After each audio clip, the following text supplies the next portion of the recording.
Hi there, welcome to this my set 1 lecture on identifying trig graphs. So when we're identifying trig graphs, we'll be looking for graphs in the form a sine nx plus or minus theta, or a cos nx plus or minus theta. So it's either going to be a sine wave or a cos wave, and we need to make sure that we get the phase angle correct and n, the number of waves, the frequency, in there as well. Okay. So just to recap, A is your amplitude, N is the number of waves between 0 and 360, or 0 to 2 pi if we're working in radians, and theta is your phase angle, which is the number of waves times by the angle of lead and lag. Okay, so we're going in the opposite direction here from what we did when we were drawing the graphs. So we just take this one to start with. Okay, so we've got a single period there between 0 and 360. So we know that our number of waves n is simply just going to be 1. There is no angle of lead or lag, so theta we can just almost ignore basically. So that's going to be 0, and our amplitude we can see from there is going to be 6. So we just now need to get the equation right. So it's going to be y equals, and we can see from this graph that it is going to be a sine wave, sorry, a cos wave, because it looks like a cos wave when you compare it to the first lecture that I did on delivering graphs. Okay, so cos wave you can sort of identify because it looks a bit like a C on its side, whereas a sine wave looks a little bit like an S on its side. A cos wave always starts on the axis as well, or at its peak. Okay, the y-axis that is. So it's going to be cos,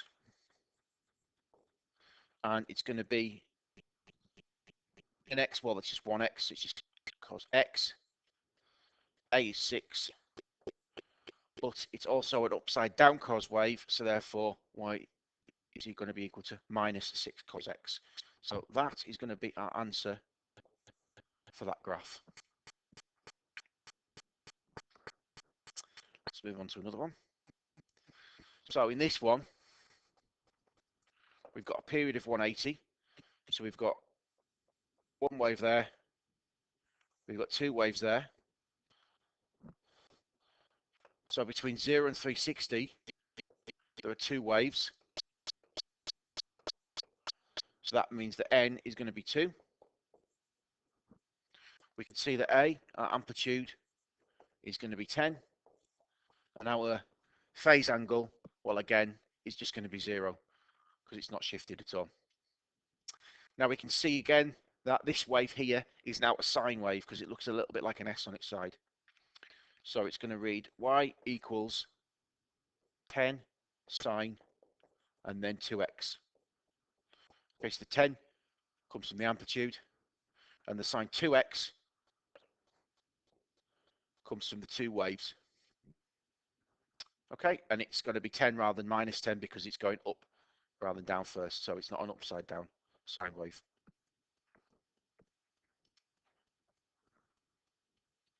Okay, so this one does have an angle of lag. As we can see, it started 30 degrees late. Okay, identified here. I've got a period of 360, so we've just got one wave between 0 and 360. So n is going to be 1. Our amplitude is going to be 2.7. And then our theta is going to be minus 30. Because it's starting late, remember, we have to do the opposite. Okay? So it's now just defining whether it's sine or cos. Well, again, this is a cos wave. It looks a bit like the first one, just the right way up this time. So it's going to be y equals 2.7 cos nx, well, n is 1, so we can just write x, and then minus 30, because it's lagging 30 behind what it would normally be. So that is our solution. So you need to write that for the full credit.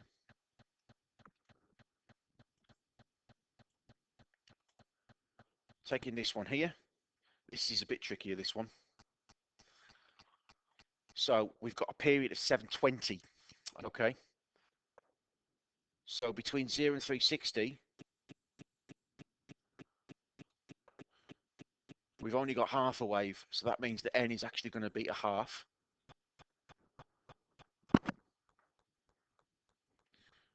Okay, our amplitude A, we can see is going to be 10. And our theta, well, this is also a little bit trickier because we can see that it starts at minus 45.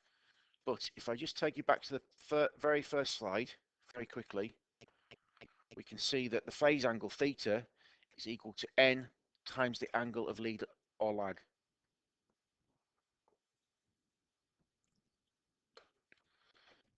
So the angle of lead or lag is 45. We have to times that by a half. So it's going to be a half times by 45. So it's going to be 22.5 degrees. So that means when we write our answer, we can see that it's going to be a sine wave starting from here. And it's going to be 10 sine. N is a half because there's only half a wave between 0 and 360. Half x. And it's going to be plus 22.5 because it's starting early. Okay, if you were going backwards and you were drawing that graph, you would do 22.5 divided by half, and that would give you the 45. Okay, still a couple more.